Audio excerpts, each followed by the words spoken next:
Welcome to the Pinning Combination Podcast. I'm KJ Pilcher alongside Dick Briggs, ready to talk a little college wrestling. Now with the postseason in full steam ahead, we've had some championships here this last weekend, including Grandview coming away with another title in NAIA. We had the National Collegiate Women's Wrestling Championships here in Cedar Rapids, which was a fun event as well. And of course, we had the qualifiers for D1, and we have kind of the field starting to take shape at the D1 level for the championships, and D2 and D3, and the NAIA women on the verge of their championships. Pretty busy weekend last weekend. Well, wasn't that fun at the powerhouse with the girls, with the women's championships?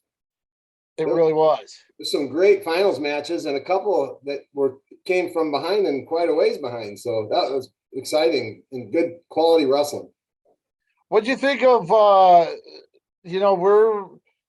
really used to watching folk style at the high school level and at the NCAA championships. What do you think about freestyle being the discipline with the women's championships? Well, we knew that going in, so it wasn't like I was surprised or anything. But Right. With the college, they've adapted the freestyle, and a lot of people get bent out of shape and think college wrestling and really all of wrestling, folk style wrestling, should change to freestyle. And there's this debate going on. It's been going on for decades, and I'm all right with apples and I'm all right with oranges. I like folk style and I like freestyle. So, don't try and make one the other. There's a couple of calls that were made this weekend that people would go, well, if that was freestyle, and I'm like, it's not freestyle, so it's folk style. If if it's freestyle, then they would have called it differently, but because it's folk style, wrestle it differently. And that debate goes on, and I'm like, it's all right to have both. Let me have my folk style and stay away. Don't try and take it away. Yeah. It was extremely fun to watch. I thought it was a really neat event. And one of the things kind of on the periphery of it, the Iowa women, they're not competing right now. They won't compete until the 23-24 season, so next season. But they came and were spectators, and you saw them kind of fill up a big chunk of a section to watch the action on Friday and Saturday. That was kind of neat to see them there, and of course they'll be competing in this event next year at the Lion Energy Powerhouse. Right. And we were on the opposite side of the arena on the floor, so we didn't have an opportunity to talk to anyone. And but it's nice to watch them. There was probably, I'm going to guess, 18 to 20 different wrestlers, I guess, or members of the team, including coach. And I don't know how many have they named an assistant coach yet? Is there on the team? Oh yeah, Gary Mayab was there. Okay. They've got a full staff there, and I know Gary Mayab was there as well with the group. Right, and of course, Coach Young was there, but so it was neat to see. They were kind of cheering for, and had particular interest in some of the girls that were out on the mat. I don't know why they might have. If there's someone that might be coming to Iowa next year, or made their intent to come in the future, or if it's just a friend or a relative of someone on the team or whatever. But it was fun to see that. I got to believe they're up there just chomping at the bit, wanting to be down on the mat. And, so that was nice. And it's good to be there because you can learn from being there. So next year when you are in that arena, you know what to expect, and you're a little bit hungry. It'll give you something to look forward to for this next year as you're building your team. For sure. And also remember too that Felicity Taylor, who transferred to Iowa, had wrestled at McKendree beforehand, so she might have been there cheering on some former teammates and stuff too. but it just seemed like they're being fans, really. Yeah. That was the impression I got without tracking any of them down, that they were just there to see what it was like and see the competition. Like you said, there may have been uh, some recruits with them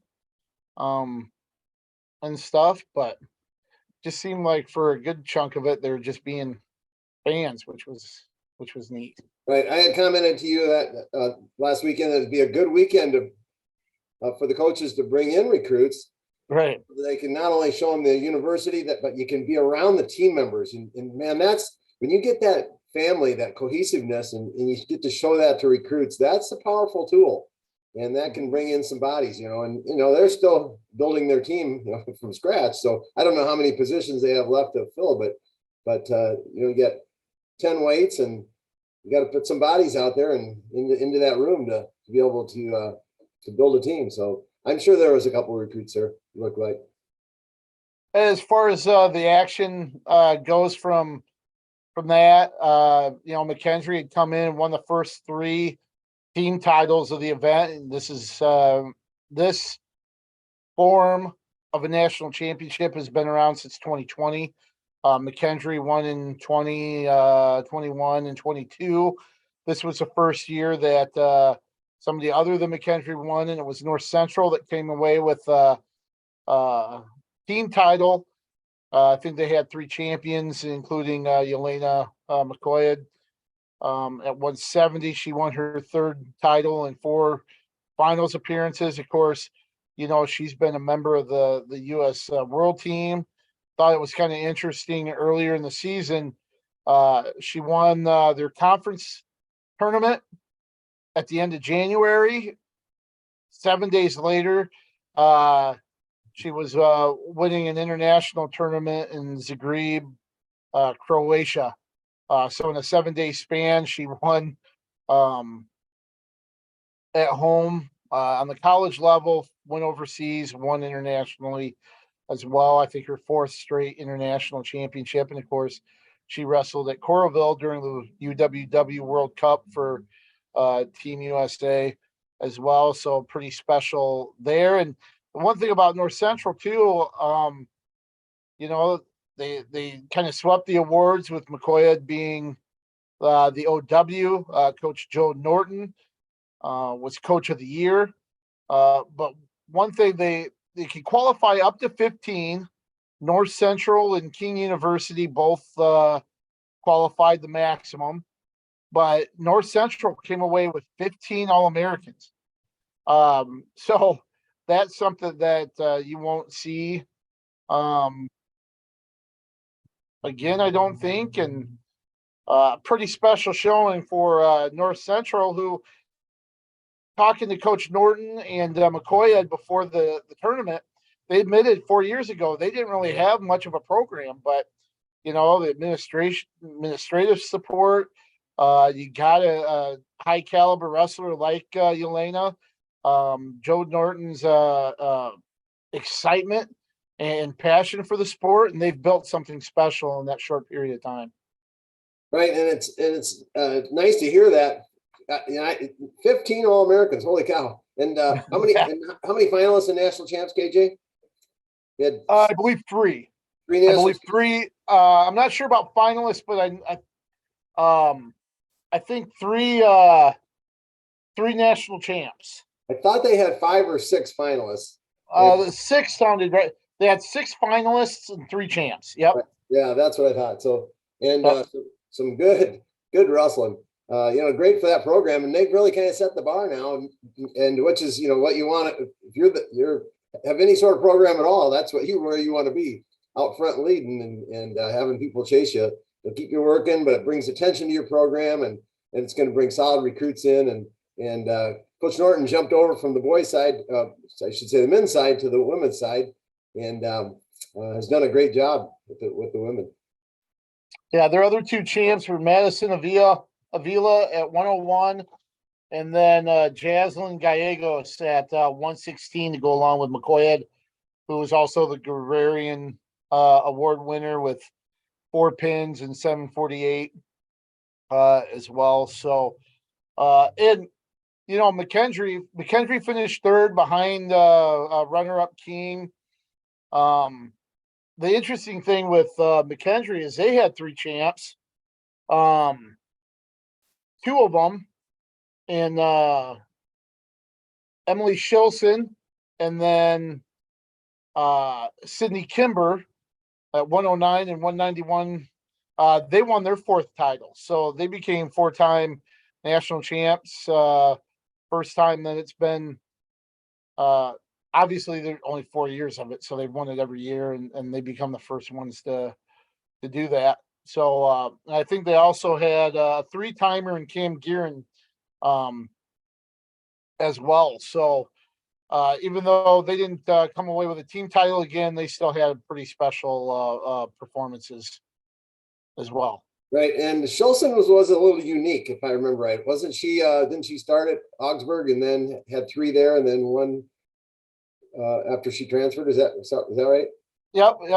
Transferred from Augsburg to McKendree, and also kind of interesting as far as she had to come from behind. I think in both of her semifinal and finals matches. Found out afterwards that she had like surgery. She's had some medical problems all year long. I think something had to do with her kidneys as well. So she was competing despite having surgery earlier in the year to kind of rectify some things. You could see she was, pretty pale and kind of hurting after a couple matches, and especially on Saturday. And just she's been through a lot, and kind of the cool thing, talking to her after the finals, she talked about a rescue cat that she has, a 3-legged rescue cat. They had I think they had to amputate, if I remember correctly, they had to amputate one of the legs, and they didn't have like anesthesia or pain stuff for the cat. And she was like, the cat was able to make it through. And I can't remember the name of the cat off the top of my head, but I'd have to look that up. But she said the cat made it. If the cat can take, if the cat can persevere that, I can handle this. And I just thought that was kind of a neat little story, and that, here this rescue cat that she has now as a pet, kind of inspired her a little bit to kind of deal with that pain and adversity. So that was kind of neat, kind of different. That's a great story that she's able to draw inspiration from that. Yeah. The rescue cat. Wow. You got to wonder if there's maybe a few future Olympians that were competing in the arena. For sure. I know. Well, obviously, is a member. She's represented Team USA internationally. You have somebody like Marissa Gallegos, who's wrestled in the Olympic trials. She was, I think, the 126-pound champ for Colorado Mesa. Sorry, 123. She's wrestled in the Olympic trials before. I know Sydney Kimber from McKendree at 191 said that she's planning on giving a go for the 2024 Olympics. So I think she's going to stay at McKendree to train and kind of help coach and train for the 2024 Olympics. So, you very well could have seen a future Olympian on the mats if you attended this weekend. That's what I was thinking. Yeah. And I was kind of fortunate in that I did get to see an Olympian. We had some Olympic royalty there, and with Tamara Stock, and that was cool. She's such an awesome person. So, do you actually get to wear her medal? I did. Yeah. So that was cool. That was a blast.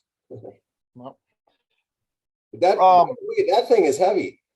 It's Is it really? it's almost, I think she said as 1.9 pounds or something like that. Oh, wow. Yeah, so I mean, when you put it around your neck, you know it's there. So that's pretty cool.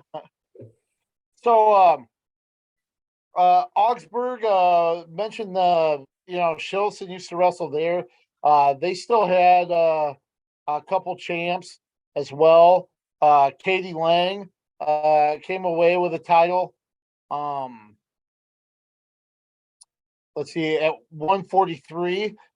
Um, and then, Marlon, Didi, who was the top seed at 155, both won for Augsburg. And then, Anna Luciano, who was the top seed at 136. She won, for King University. And of course, that was one of those matches where, she ended up winning 8-8 on criteria. Um, and there were matches that came down to like the very end, or, we saw comebacks. That was one where, she was up big, and, Yaley, Ikak from, North Central stormed back and tied it, um, in the final seconds. But, Luciano had the criteria. But there was another one of those fun, championship matches, and the whole, the 2-day event was pretty entertaining. Right. So hopefully that leads into some good, entertaining championships this weekend with Division 2 and 3, and then of course, obviously, Division 1 men's next week, and I guess NAIA women's this week, right? Right. And one more thing of note that I want to mention about the, women's collegiate championship that I think is, I think is a sign, of what's to come. Just with the growth, Sacred Heart coach Paulina Biega, was the, NWCA coach of the year. The turnaround that Sacred Heart had, one of those few, D1 programs, with Lock Haven, Presbyterian, competing. A year ago, she barely had 10 wrestlers to fill out a lineup. This year, she had 10 qualifiers, for the national tournament, and a few All-Americans. So, for that kind of turnaround in 1 year, I think a lot of programs, if they support and give the program the resources that they need, I think we're going to see more programs kind of, blossom and just kind of boom like that. And I think Sacred Heart is certainly a good example to follow, and something we might see here is things really kind of catch on, since they announced right before the championships that, the NCAA, wrestling committee determined that, they have surpassed the 40-team threshold. I think they're at 43 programs now that are sponsored, among all three NCAA divisions, to where they are in the process to be able to transition into an NCAA sponsored championship event, and not just emerging sports status anymore.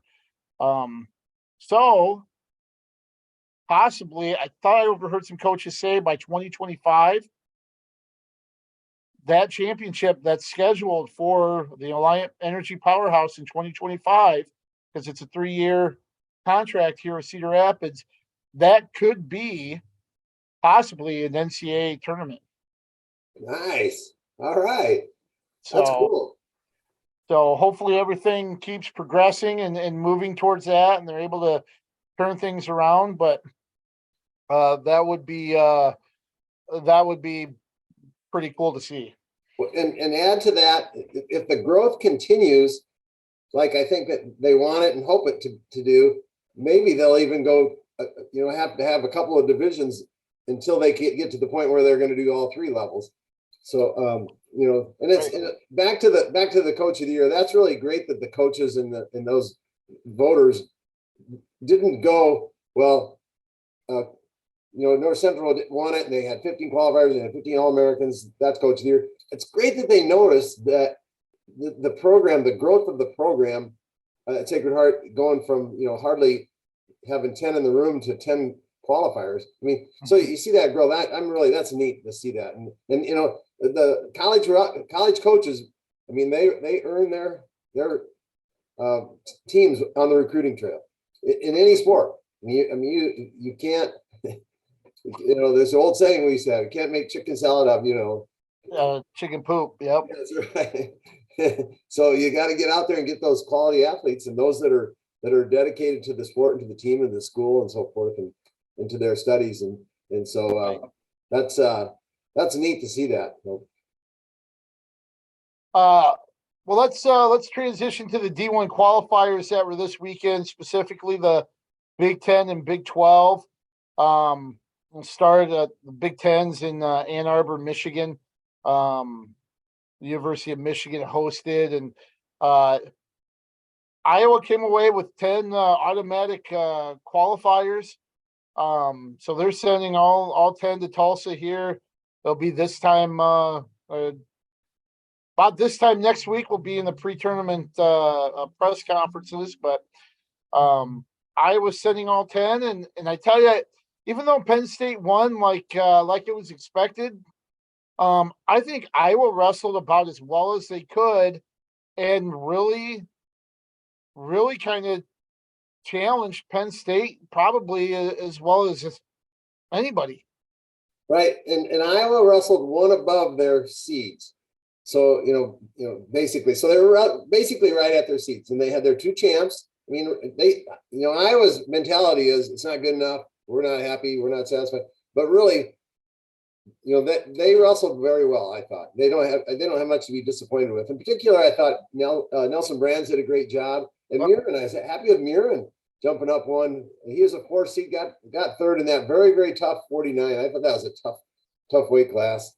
And Patrick Kennedy jumping up second to third, second at 65. But if anything, maybe this just goes with his style.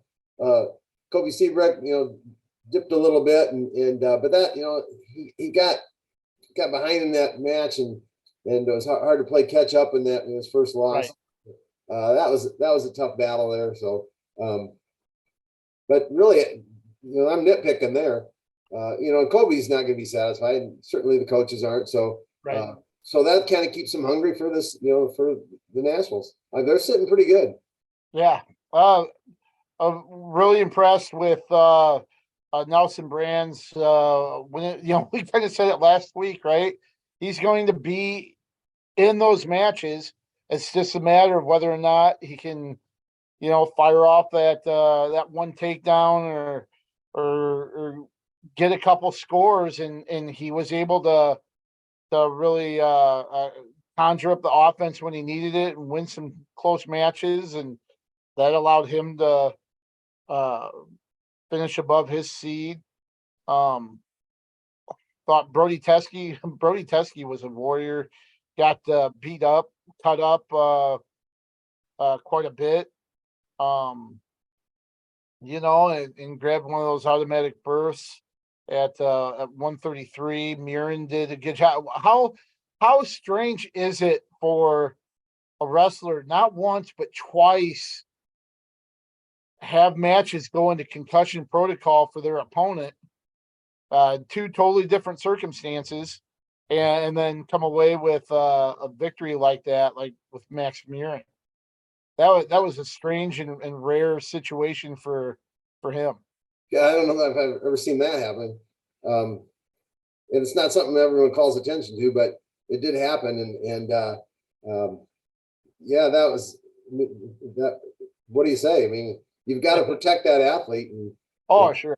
So, trainers are not going to put an athlete out on the mat, or coaches or referees, and jeopardize that, not only that athlete, but quite possibly their careers or whatever. So, they've got to exercise caution on those, and you might see that happen they go into concussion protocol, and then they get they're not allowed to finish that match, but then they might be allowed to come back later in the tournament. Usually not, but if that happens, then that's good because the athlete's okay and healthy. But so that was strange. And especially with it being a qualifier, I mean, I think it would be an easier decision to kind of pull the string on, hey, we're done. Right. We're not gonna benefit by going out there in case trainers aren't gonna send them out if they're not okay. That's not what I'm saying. But it's easier for a coach to say, you know what, just we'll default here. Yaya Thomas, who is one of them, your seed is not going to get hurt that much by not wrestling a consolation match or two. It's not worth the risk. Let's just call the weekend, get ready for Tulsa, and you can recuperate and get better. Same with Peyton Omania from Michigan State too, even though I think Omania might have come back later on and wrestled, but just kind of a strange thing there. I thought it was kind of interesting. Spencer Lee won his third Big Ten title, became the 19th Hawkeye to win, to be a three-timer. Now they're 8 who are 4-time champs.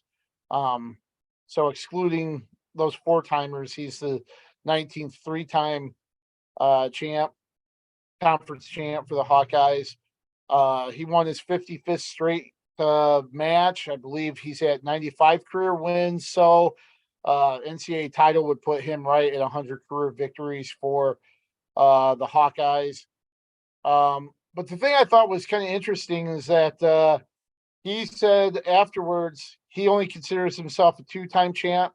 He doesn't count 220, the 2020 championships, since they didn't wrestle the NCAAs.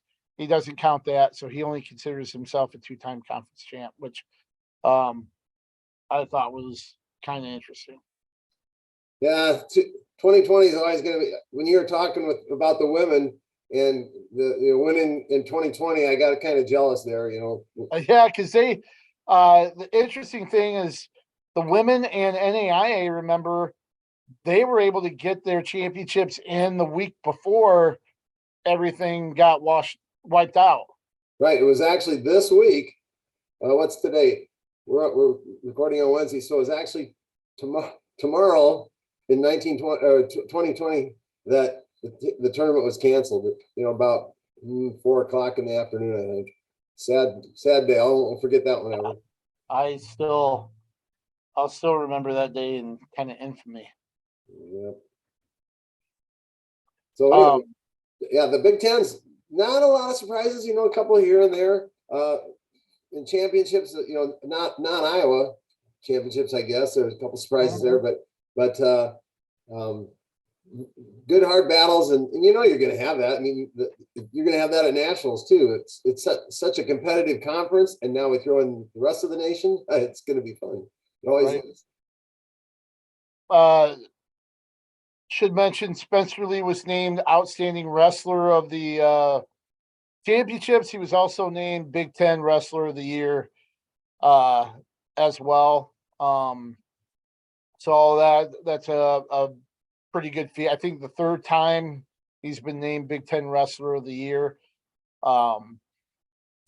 Real Woods had a real tough finals match with Brock Hardy, but came away with a title. And you mentioned Patrick Kennedy, that win over Cam Amin in the semifinals. That was huge. And I thought he wrestled okay against Hamady. I think good showing there for him. The one I think outside of Iowa that really kind of stands out. What about Silas Allred? Yeah, the 97-pounder from Nebraska coming away with a championship and beating Max Dean in the finals. So, Nebraska had a pretty decent tournament. Minnesota had a good showing as well. Had a couple finalists, including Michael Blockus, who was the runner-up at 149, tough weight class that you kind of mentioned. So, some other teams with some positives there. Right. Minnesota came out of the gate gunning. They had the lead, early on in the tournament, which, when you have lots of pigtails and not a lot of high-seeded guys, maybe you're going to get that. But they did a good job, and Nebraska as well. So I agree 100% with those two. And is All Red, what year is he? Oh, that's a good question. So Dean, the defending national champion, we failed to mention that, but remind folks, but yeah, that's a huge win over the defending champ. Yeah. So All Red is a redshirt sophomore, according to the Nebraska website. Looks like he just wrestled 7 matches last year. And redshirted as a freshman. He had some extra matches and stuff. But he really kind of broke out. I think turned some heads. Oh, no kidding. Sheesh. That's not a lot of history there. Oh yeah. Right. So, he had a big weekend, and that'll help him for Tulsa as well. Any other final comments from the Big Tens or anything that really kind of stood out there? I guess other than Rob at 57 losing from Nebraska in the finals. Haynes is a true freshman coming away with title and that big win in the finals. Right. So I'm guessing that Cale Sanderson's glad he made that decision to pull Haynes's shirt off, and it's paid dividends for them. And Penn State, who had 3 champs? RBY, RBY, Haynes, Sorochi, and Brooks, 4. Right. They had 6, but big wins from All Red at 97, and then Mason Paris on his home mat beating Kirkvliet. So, was the stall call there to take it in overtime? Did you agree with the stall call in Paris, the Paris match? Boy, that's tough. I agreed with it. I thought he was stalling. He was playing the edge earlier, so I didn't have any problem with it. So plus it made for exciting wrestling in the sudden victory. Okay. So as a former heavyweight, one thing I have to appreciate from that match, and it's the winning takedown. Okay. I don't think people understand, they look at heavyweights and they see just this push and pull, and they think it's boring, and they don't understand just having somebody, having to deal with that type of mass, how much that really kind of wears on you, right? When you have somebody that big and that strong and you're pushing and pulling, and even if it looks boring from the outside, that takes a toll on you.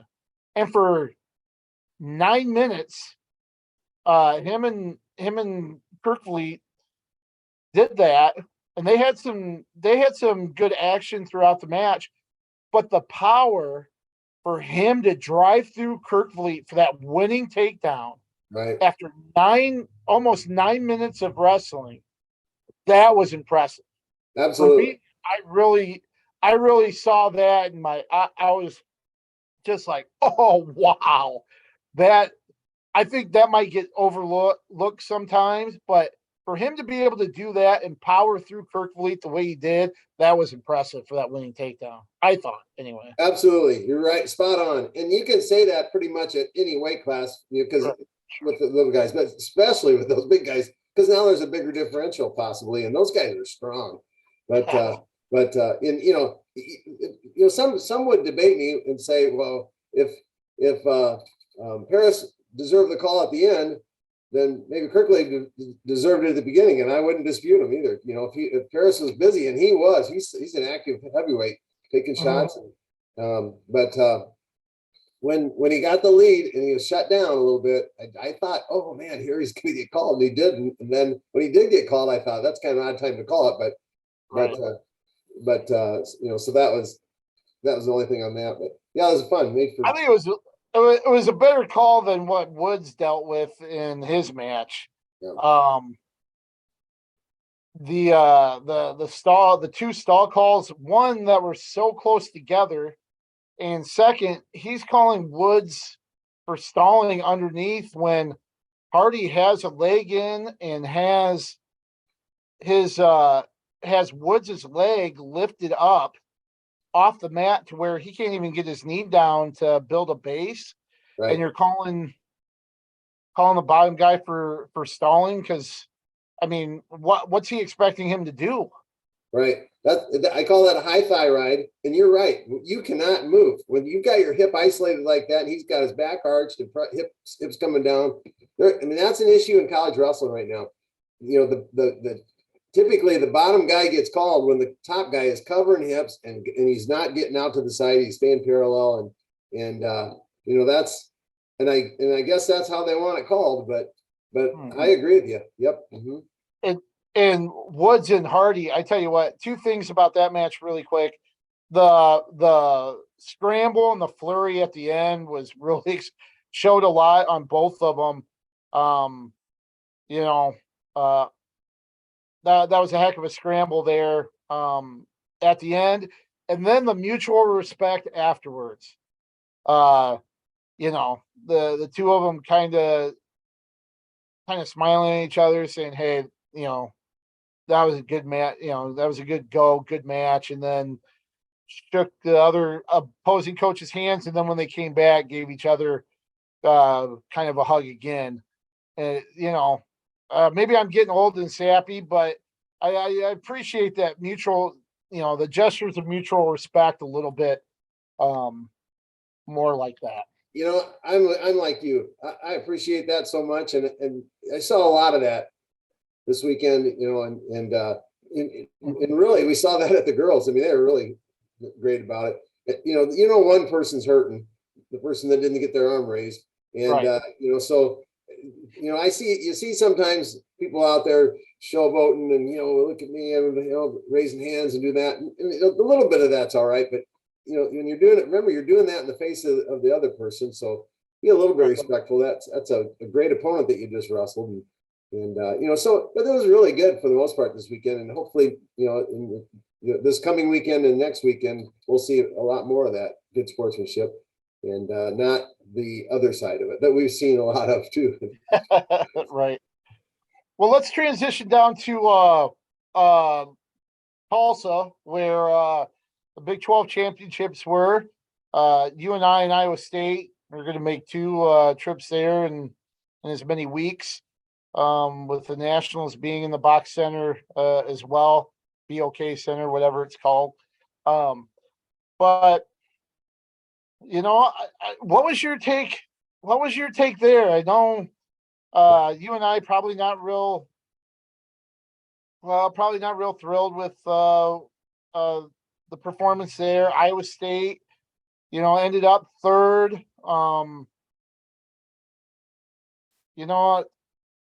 Missouri coming away with a win. Okie State second, just 3 points ahead of Iowa State. But what's your takeaway from how the two Iowa teams performed? I think Iowa State has to be happy. They wrestled nine spots above their seeds. Okay. And there's spots when they're going to go, well, we should have won this, we should have won that. Yeah, but overall they wrestled nine and and that's not bad. And then, really, the only one that was wrestled below their seed was Younger Bastida at 97, and he's still a qualifier. And Right. He might have lost a seat here and there, but everyone else, I think, wrestled really, really well. You and I wrestled 13 spots below their seeds. 13. Wow. They had guys that were seated in spots to qualify that didn't even place. And sadly, that was one of our buddies in Cale Happel, but just to name one, they did qualify 5 automatic qualifiers, and of course they had their champion. They had, Parker Kakaisen did his kept the string alive for the Panthers. 2008, Panthers have won that 184 weight class, and so he's he's had 3 of them, and then help me out, KJ. Taylor Lujan. Lujan had 1 and Foster had 2, right? Is that right? Right. Yeah, there we go. Correct. And so we've got 6 in a row for the Panthers at 184. And the other bright spot I thought was at heavyweight with Terrell Gordon. He had a good weekend. He was seeded 7th and finished 4th. So good for Tyrell on the Panthers side. So yeah, he was one when we were talking last week that I said I think we both said we thought could wrestle above that 7 seed, and he did put together a pretty good tournament. Right. And so that was nice. Let's see their automatic qualifiers. Let's see. Kyle Biscaglia at 133, Colin Real Buto at 149, Austin Yat, who was unseeded, I believe, and came away with one of the automatic bursts at 65, and then Kekheisen and Gordon were the automatics for you and I. Right. So, and Yat's the other one, obviously, like you said, the unseeded that ended up. So they took 8 there. So what was his finish? Oh, I'd have to look that up. I was thinking maybe 6th, 5th or 6th. Yeah. So great job there. And then the two guys that were not automatics that were at large editions yesterday that when they came out. Lance Runyon was one of them, right? No, Runyon did not receive an. Or was it Yant? Was Yant though? Oh, Hochschlag.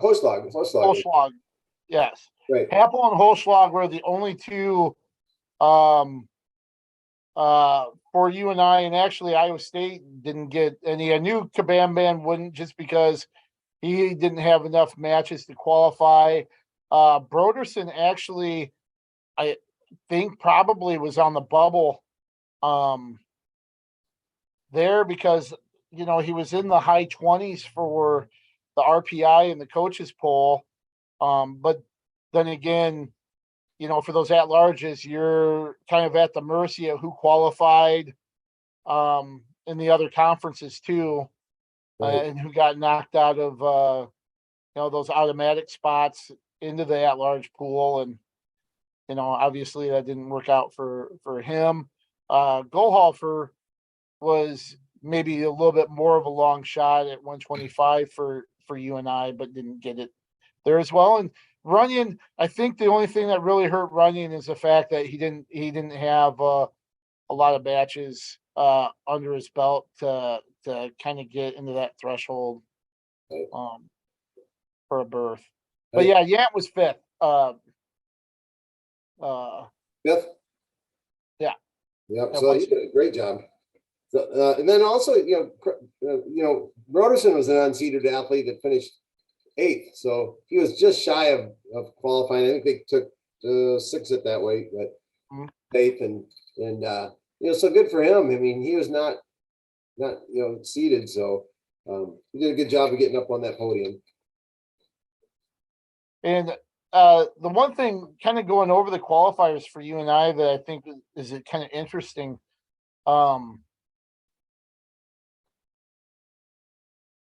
Happel who was an alternate last year, out of their 7 qualifiers, Happel is the only one making his first appearance. So Biscagli is making his second. So is Real Buto and Holschlag, and Gordon, Yant and Keckeisen, are making their third appearance. With Keckeisen obviously being a 2-time All-American. The thing, so that tells me there's some consistency there. You know, Doug Schwab has always talked about how he doesn't want to be a UNI program that's good for 1 year, falls off for 3 or 4 or 5. Be good for a year, then fall off for 3 or 4 years. When you have this many people making return visits to the NCAAs, I think that's a sign of consistency. Now it's going to be making, being consistent, getting on the award stand at the NCAAs and improving that team finish. But I think this is certainly a positive for you and I, seeing that guys are making multiple trips. Right. And, as to that, what you're speaking of, having one good year and then down a couple, that there's a lot of things that play into that. One, you got to bring in, and we talked about this earlier, a college coach in the recruiting. That's where they make their bread, right? And they, Right. you get in good quality athletes, you can do that because they're gonna be, at the national level early on in their career. You also have to have a program that does that, that draws that kind of an athlete. So UNI is doing that now. And then also you have to have the financial support. I know every, the colleges are locked in at their 9.9 or whatever it is, scholarships. But that's still, it's not just those 7 or 8, I'll say 10 starters. It's the people that are in the room building those starters and making them better athletes, and that are also part of that, a major part of that program. So you have to have quality workout partners, and it can't always be the guy a weight above you or weight below you. It's got to be those other guys in the room that are pushing you and making you better. Right. Iowa State, I think you mentioned 8 automatic qualifiers. Obviously led by David Carr and Panero Johnson, who won individual titles. Both of them beat Missouri opponents in the finals, but we probably buried the lead a little bit here. David Carr, a big win over Keegan O'Toole in a battle of national champions. Carr, a 2021 NCAA champion. O'Toole, a defending national champ. Carr with a takedown in overtime that led right to a cradle, putting O'Toole on his back and then getting the fall in 7:38. But second time in 4 matches for Carr, getting wins over O'Toole, beating him in the duel to end the regular season for the Cyclone starters. And just another impressive feat for Carr, who is named the most outstanding wrestler of the Big 12 championships. Right, and deservedly so. Man, those 2 athletes are something else. Carr, I was a little concerned last year when he bumped up. Didn't know if he'd be able to, his body would fit into the weight class. And now I think he looks solid. He looks good. I mean, he's, there's never been much of a question, really. He's just kept chugging away and kicking butt most of the time. He stumbled a little bit, obviously, at nationals last year, but he's going to be a force to reckon with. And if this is the finals at nationals, look out. I mean, it may not be a high scoring match, but you're going to be on the edge of your seat the whole time. Right. Because those guys, they wrestle well. It's fun to watch them. It was kind of interesting too. Carr got dinged for stalling like right towards the end of regulation when he was up by a point. His second stall call, and he kind of looked over to the corner a little bit confused. Found out afterwards he didn't realize he'd been warned the first time, so he thought he had a stall call to give. and was just trying to stay clear. Didn't realize that another stall call was going to tie it up, and he did a good job of regrouping in the sudden victory period and coming away with a win. Because sometimes a shock to the system like that can cause things to turn for the worse. But he did a nice job of regrouping and getting after it and getting that winning move. The interesting thing I thought, as well, with his accomplishment, he's now a 4-time Big 12 champion. He's the 11th wrestler in conference history to win 4 titles in the Big 12 era, which is listed as 1997 to present. So, that's not including all the Big 8 days and stuff like that with the conference that Iowa State's been in.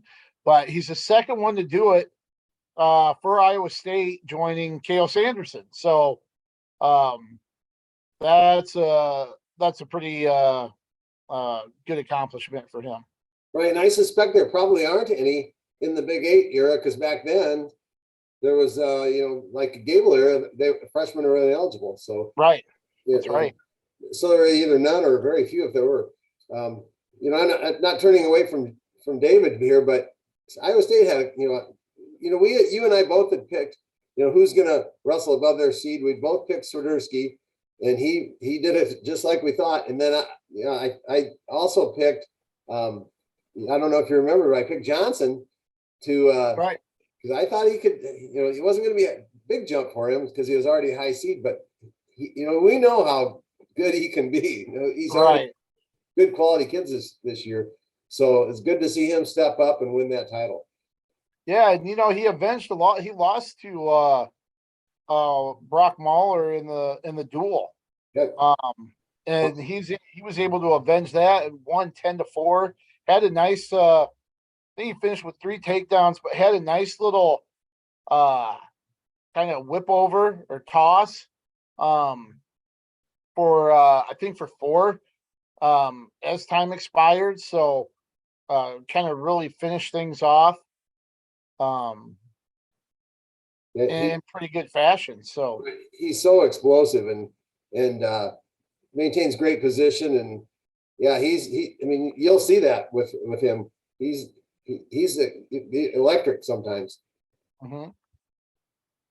I thought Coleman, even though things kind of went according to seed there, but I thought Coleman wrestled well. Thought he wrestled Kakaisen pretty well. Gave up 2 early takedowns, but kind of wrestled even the rest of the final 2 periods. And remember, Coleman beat Aaron Brooks as well this season.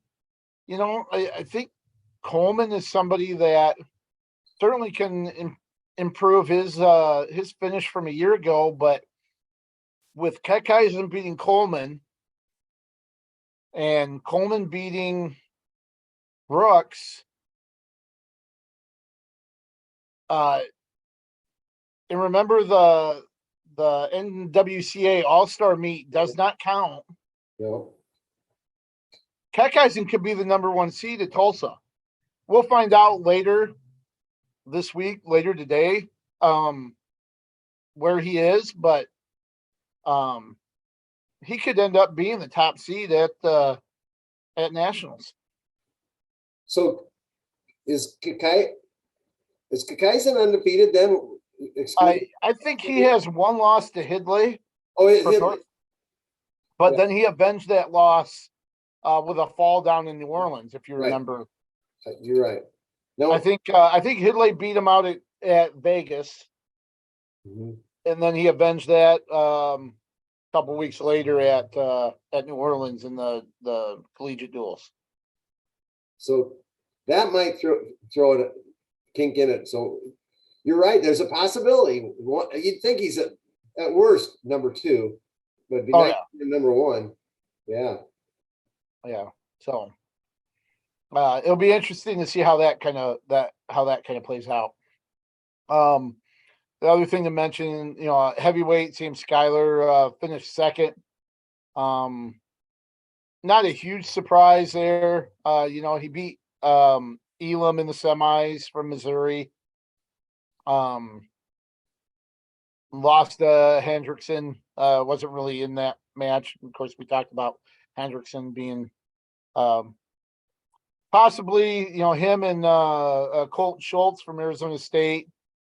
Those two kind of being next in line after those top three from the Big Ten with Mason Paris, Kirk Vliet, and Cassiope. So, one other thing of note too, Tanner Sloan, he was runner-up at 197.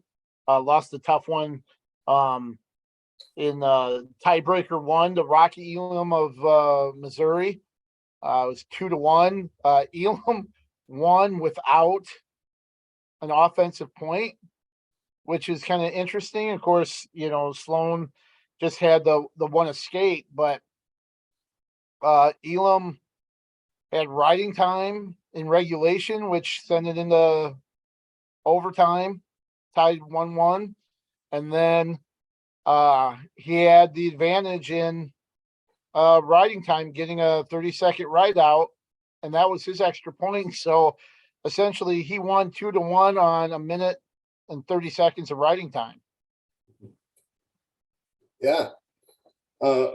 Some other ones of note as well. We had mentioned Midriff McGuire, who was ended up being a qualifier.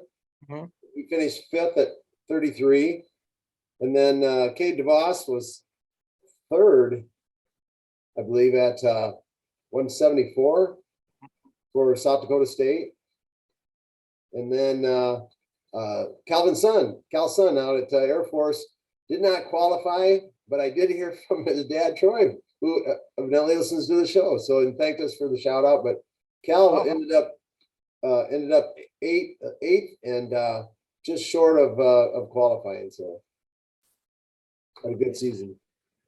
So we kind of mentioned all of it in passing, but here directly, Iowa qualified all 10.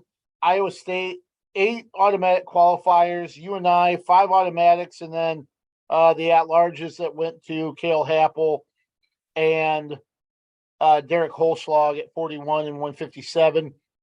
So I'll run down the list of qualifiers since the at-larges were released yesterday. Here are the Iowa State, UNI qualifiers, and a few others that were former Iowa preps, I guess the best way to really put it. At 125, you had Spencer Lee, obviously, for Iowa, and then Jack Wagner, former Bettendorf prep and former UNI wrestler that is now at North Carolina. He qualified for the Tar Heels, got an at-large bid there. I actually think he started his career at Iowa too, didn't he? Iowa, UNI, North Carolina. Could have. I think so. Then at 133, Brody Teske for Iowa, Kyle Biscaglia of UNI, Zach Redding of Iowa State, and then McGuire Midkiff of North Dakota State, and Council Bluffs Thomas Jefferson that qualified as well at 133. At 141, you have Real Woods of Iowa, Cale Happel of UNI, and Casey Swiderski of Iowa State. 149, you've got Iowa's Max Muir and Iowa State's Panero Johnson, UNI's Colin Real Buto, and then former Crestwood, New Hampton, UNI wrestler, Michael Blockus of Minnesota that qualified at 149.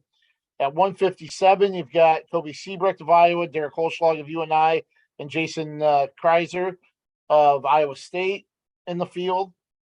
At 165, you've got Patrick Kennedy of Iowa, David Carr of Iowa State looking for his second title, and then Austin Yant of UNI. At 174, it's just Iowa's Nelson Brands, and then Cade DeVos, as you mentioned, from South Dakota State, who wrestled at Southeast Polk. 184, you've got Iowa Zabasad, Parker Keckeisen of UNI, Marcus Coleman of Iowa State. 197, Iowa's Jacob Warner, Iowa State's Younger Bastida, and then Tanner Sloan of South Dakota State, who was a two-time champ at Albernet. And then at heavyweight, you've got Cassiope, Terrell Gordon, Schuyler of Iowa, UNI, Iowa State. And then you have Boone McDermott of Rutgers. He wrestled at Iowa Central and is a former Dubuque Wahlert prep. So if I do the math here, let's see, that's 18, 25, 31 wrestlers for Iowa schools or with Iowa ties. Nice. So I have a lot to watch for. Yeah. Happy to see Boone get in there, but not surprised. Right. Yeah, he was seated 6th. Can't remember exactly where he finished, but I think he was close to that. He's had a good year for Rutgers. So just mention really quick, since it was last weekend, Grandview came away with its 11th NAIA championship. They were in Kansas City this last weekend. They had, I want to say they had 5 champs, or maybe 5 finalists and 3 champs from this weekend, winning pretty handily over Life University.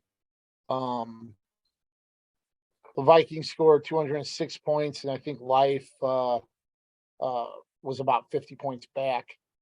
They actually had 6 finalists and 3 champs.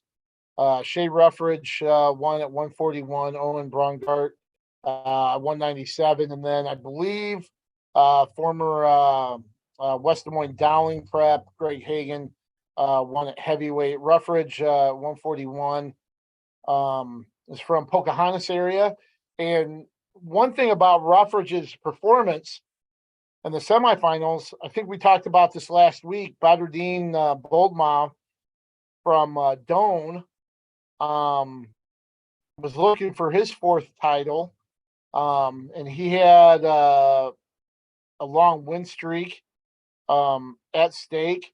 Ruffridge snapped that win streak in the semifinals in pretty dramatic fashion.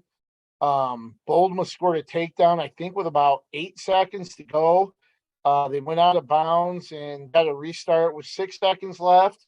And Ruffridge, with a reversal off the restart, and won 6-5, snapping Boldma's win streak 100 matches and preventing him from winning a 4th national title. And that 100 match win streak ranked and pushed Boldma into 6th all time among all college divisions for the longest win streak. So pretty impressive performance by Ruffridge, not just to win it all, but in that semifinals to kind of prevent history, I guess. That'd have been a fun one to see. I did not see that. That's incredible. Finishes like that just make it all worthwhile to me. And Ruffridge has had a great career. Mm-hmm. So that was not sure if I said it, but that was the 11th NAIA team title for the Grandview men. So pretty impressive. Yeah, congratulations. Putting 6 in the finals and only coming away with 3 champs, they're not happy. But come on, that's so good. Jeez. Yeah.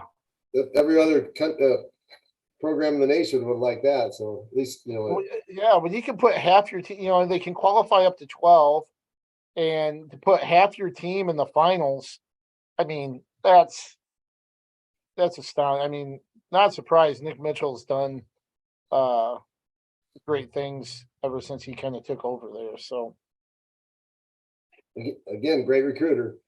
Yep. Then this week we have the D2, D3 championships coming up. The D3 championships are in Roanoke. Is that correct? That is. Yeah, I'm a- what's the Bell something or other center? What's it called? I forget. Nice place out there. Good place to have the national tournament. Was there in 2019, and yeah, they run a good tournament. Some of the area teams their top four weight classes qualified. LJ Richardson at 74, Tristan Westfall at 84, Jared Voss at 97, and Caleb Reeves at 285. Reeves is the number 3 seed. I want to see the guy that beats him. uh-huh. We watched that last year, and really Caleb beat himself, got a little anxious. He likes to do Greco and got a little Kind of force something a little bit early right? on in the match, yeah. And in one of his early matches. Anyway, then the other 3 are not seeded and did not get good draws, in my opinion. Richardson drew the number 1 seeded Michael Ross, who was a national runner-up last year, and a former sweet mate of Kyle's. Anyway, then Westfall and Voss drew the number 3 seeds, though I like Voss's. Voss has got a guy I'm familiar with. Kyle wrestled this kid and Tech faulted him, and so he's a tall kid, likes to tie up wrists, and he'll give Jared some troubles if Jared isn't able to clear those and get some shots in. But other than that, I think he's beatable. So then at Cornell, Jacob Scherzer, former Jayhawk, is not seeded. He drew the number 7 seed, so that's not a horrible draw there. So they in D2 and D3 they seed the top 8 and then they draw the rest in. So it's luck of the draw after that. So you really want to be that top 8 for sure. And then when you're the top 8, you want to hopefully not get the 9th best guy. They get tough, or if they happen to misseed it, a real tough draw there. So anyway, then University of Dubuque, Kuntz brothers won it. The 25-pounder is the 8th seed, and the 33-pounder is the 5th seed. And then at the Aiello at 285 is not seeded. He drew the number 6 seed. And then Luther, McDonough at 149 was qualifier. He's not seeded, and he drew the number 4 seed. Donovan Cox is the 5th seed. And Loris is Shane Legal is the number 2 seed. However, he and Whitewater, Shane Shinholster is they've split this year. Legal beat him, and then Shinholster came back and beat him. So that was a toss up there. And he's the number 2 seed. Smith at 157 is the number 3 seed. Then Kincaid and Pfizer. Kincaid at 41 is a non-seed. He drew the number 3 seed, and Pfizer at 65 is not seeded. He drew the number 3 seed. So not great draws there either for those guys. They're gonna have to wrestle hard that first round. Sure. Wartburg, and refer to Wartburg, Augsburg, and Johnson or Wales, because those are the top 3 teams. Actually, I think it might be even Wartburg, Johnson or Wales, and Augsburg in the rankings. But anyway, those are the top 3 teams. So Wartburg, honestly, if they don't win this, they really fell on the mat and on the way out there or something. I don't know how they're not going to win this. And honestly, I don't know how they didn't win the national duels, but we'll see. They have 7 wrestlers, and they're all seeded, 5 of them in the top 5. So they have 2 number 1 seeds in Tarakina at 41 and Rumpf at 49. They have 2 number 2 seeds in Fuller at actually 3 number 2 seeds. Fuller at 65, Mulder at 74, and Endine at 84. Am I reading that right? Right. And then no, I did not read that right. Hollingsworth is the 1st seed, not Rumpf. Rumpf is the 5th seed at 149. Hollingsworth is the number 1 seed at 57. Sorry, David. And then Pins, Joe Pins from Hempstead is at 133 is the 7th seed. So it's really Wartburg's to lose, if you ask me. And here's why I say that. The next best team to compare them to is Augsburg, they have 8 wrestlers there, and they're all seeded, but their highest seed is a 4th seed, and they only have 2 of those. And then Oh, the really? West is the 6th seed, and they only have 2 of those. So then you've got 1, 2, 3, 4 7th seeds. So I mean, it's that's really, like I said, Wartburg's. And Johnson and Wales. Johnson and Wales got some bad draws. So they have 2 number 1 seeds. They're 25-pounder and they're 74-pounder, and Ross at 74. And then they have a number 2 seed at 149, and then their non-seeded wrestlers drew 2 of them drew the number 2 seed, and 1 of them drew the number 5 seed, Kuntz from UD. So it's going to be tough for Johnson and Wales to hunt for that title, if you ask me. So really, I think it's going to be Wartburg, Augsburg, and not even close.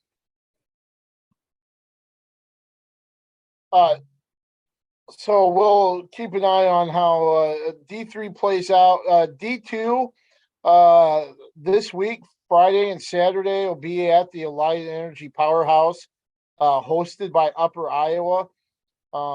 Things kick off Friday at 10 a.m. with preliminary matches and in the first round.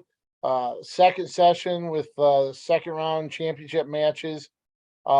Early consolations will be at 5 p.m. on Friday.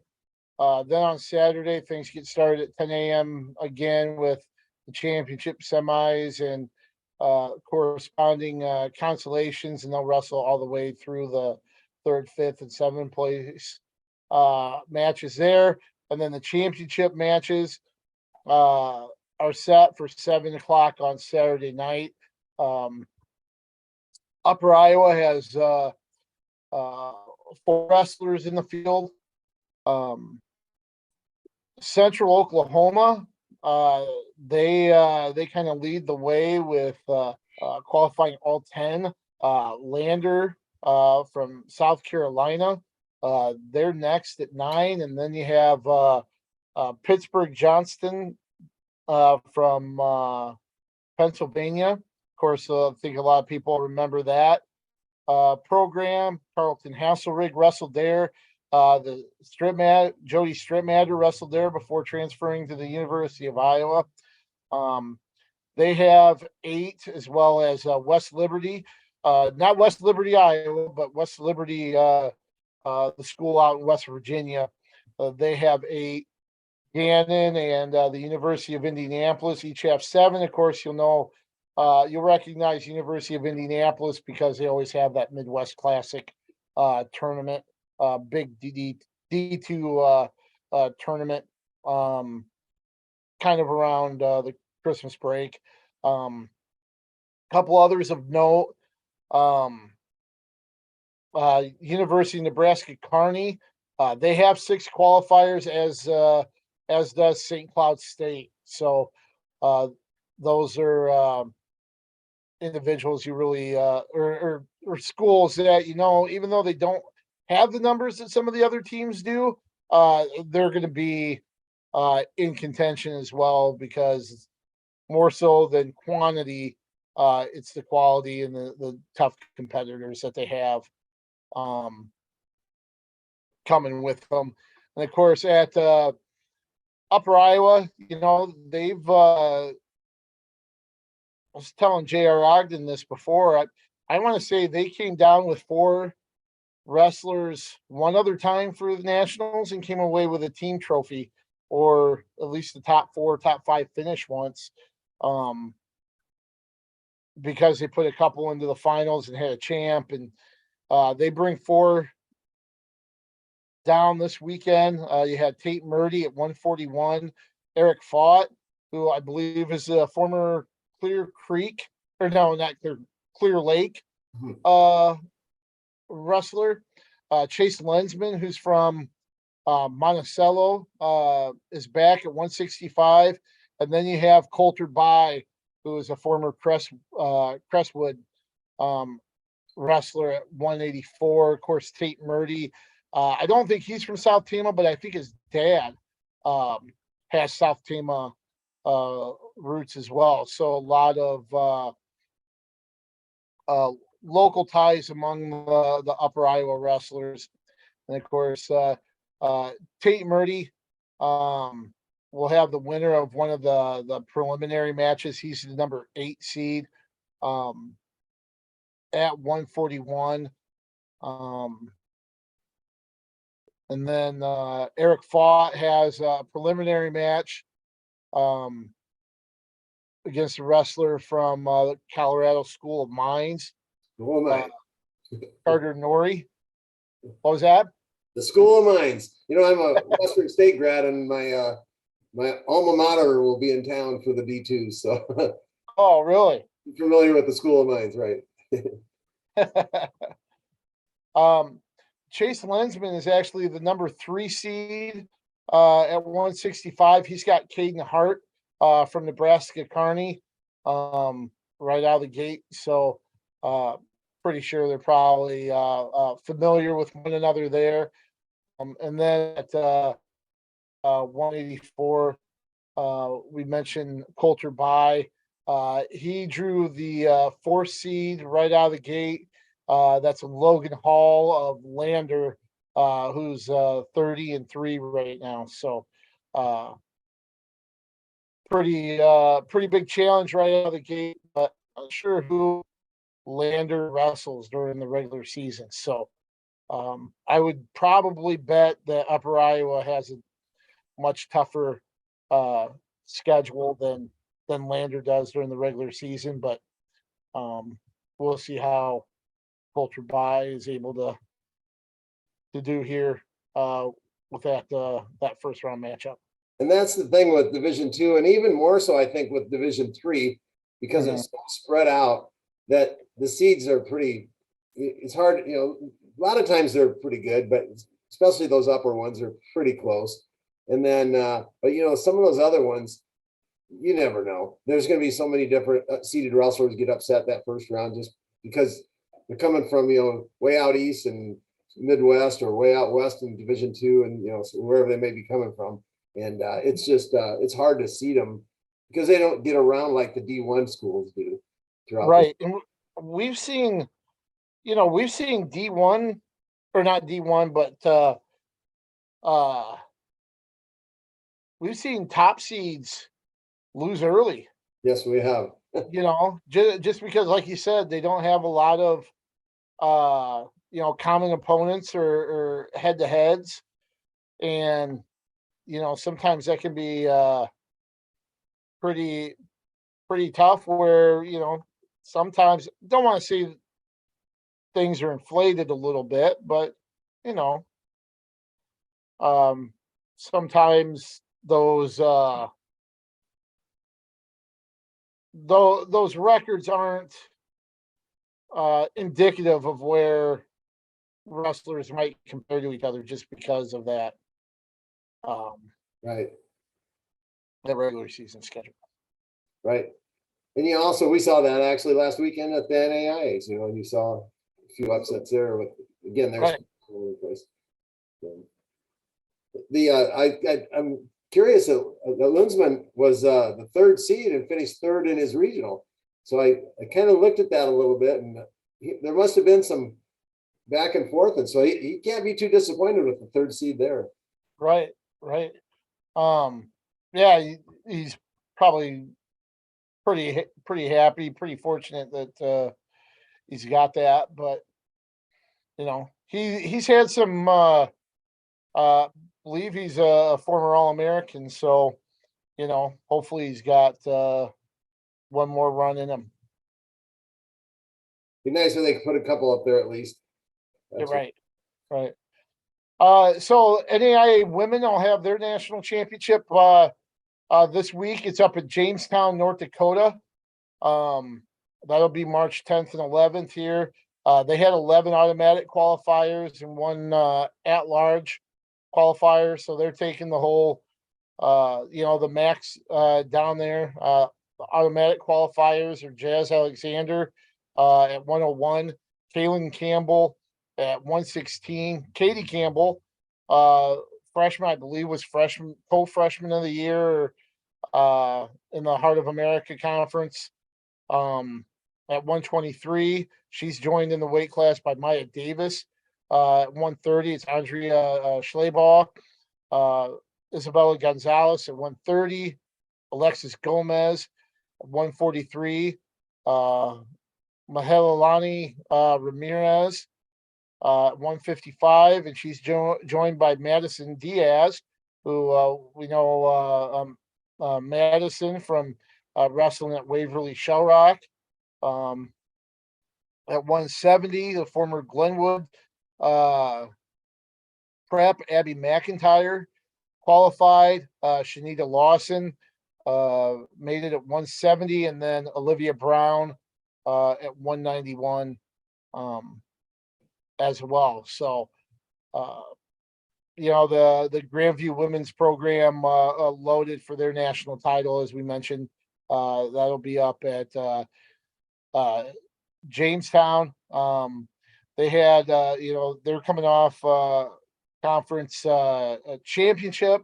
They had their best finish at the NWCA duels when they were runner up there in January. They've been ranked for number one part of the season. And they went undefeated in duels. So you got to like their chances to really contend. You've got really good programs at the NAIA level, right? For women with Life and Indiana Tech and some others like that. But you got to think that they're posed for a pretty decent finish and probably in position to grab a trophy of some kind up at Jamestown. Yeah, you'd think that. Ready to go on that. We'll see what happens. So that should do it for this week. KJ, I can mention this real quickly. Oh, sure. Not specifics, but at the junior college level, on the men's side, Iowa Western finished third with 2 champs and a runner-up. Iowa Central was 7th with a champ. And Indian Hills was 9th with a runner-up and a third. And then Ellsworth was 15th. And there was one other Iowa. Oh, Nyack. Nyack was 19th. So that's on the men's side. And on the women's side, I don't know how they run this on the women's side because Indian Hills won it with 287 points. Wow. 287 points with 17 medalists, 4 champs and a runner-up, and then a whole bunch of medalists. I don't know how that works. Then Iowa Western was 3rd. Iowa Central was 4th. Nyack was 8th. And Ellsworth was 10th. So anyway, there's kind of the Iowa rundown on that briefly. So some good representation there is, especially as things continue to grow. It's exciting to see. Right. So a lot of action still in front of us here. The next a week and a half. We'll be back next week to kind of run down what happened this weekend and D2, D3, and the other championships, and then we'll also break down the D3 or the D1 brackets. I would be remiss if I didn't mention this. The one little prep note or the high school note to mention, Brad Smith officially announced his retirement after his second stint at Lisbon. Told his team at their end of the season awards banquet on Monday night. So after 45 years, he's going to just kind of step down. Said he won't be. I think his words were, "I told them I'm not going to ghost them. I'll be back. I'll be in the room whenever I can." But he did mention the fact that for 45 years, they haven't been able to do anything for Christmas break. Because they've had workouts and he wanted to be close for his wrestlers in case they needed him. He said same with Thanksgiving. Didn't really have big breaks there. You obviously know the demands during that time where you can't really go and travel probably the way you'd want to, or go visit people like you'd want to because of the demands. But he mentioned that he'll be able to go up there, be able to do those things during break finally. Him and his wife Connie, and be able to visit their sons Jacob, Cody, and Colton, and their grandchildren now. So I think the way he worded it is, I'll be able to go and see those guys, be able to go to the room, but I'll be able to do those other things and not, he'll have the freedom to be able to do those other things that he wasn't able to do in the past. But I mean, just an amazing career overall. 704 wins, 19 titles, 64 state champs, 37 wrestlers to win 64 individual titles, 306 state qualifiers. It's amazing. I mean, it's unparalleled. It's not even close. And so congratulations to Brad and Connie. Brad gets all the credit, but come on, Connie. I know you were at all those freestyle meets, and you've done a heck of a job too. So yeah, good for them. she did a lot of work behind the scenes, and like you said, it's time to kind of give back to Connie and the boys who sacrificed a lot for him to be able to do something he loved. And the one thing I thought was interesting, we talked about, we mentioned 704 career dual wins, 19 total team championships, 12 traditional titles, team titles, coached 5 4-timers at one time, 5 out of the 32 Iowa 4-time champs. I think there are 7 more 3-timers that he coached that went on to win, national titles and stuff like that. He said, I would like to be remembered for somebody that worked hard and did everything I could and tried to be a better coach each year. And just the fact that he had a good rapport with his athletes. And I thought that was really, really cool. And the fact that he was most happy about the wrestlers that went on to become good people. He said all the winning was important, sure, but it's better to fight, to see how they go on and become, better people, give back to the sport as well as coaches, that was pretty cool to hear him mention. No, and that's especially impressive, with that Lisbon crew that he had to deal with. I'm teasing you guys, Ryan Hall, and think about Royce Alger and those guys, so that's right. Quite a crew. Yeah. Quite a crew that came through that room, either as wrestlers or coaches. So yeah. But so we'll be back next week to break down this weekend's action and the D1 brackets that should be released later on here. And Coach, any other parting words? Good show. All right. Well, let's send us out, and we'll see you all next week. Keep wrestling on the move.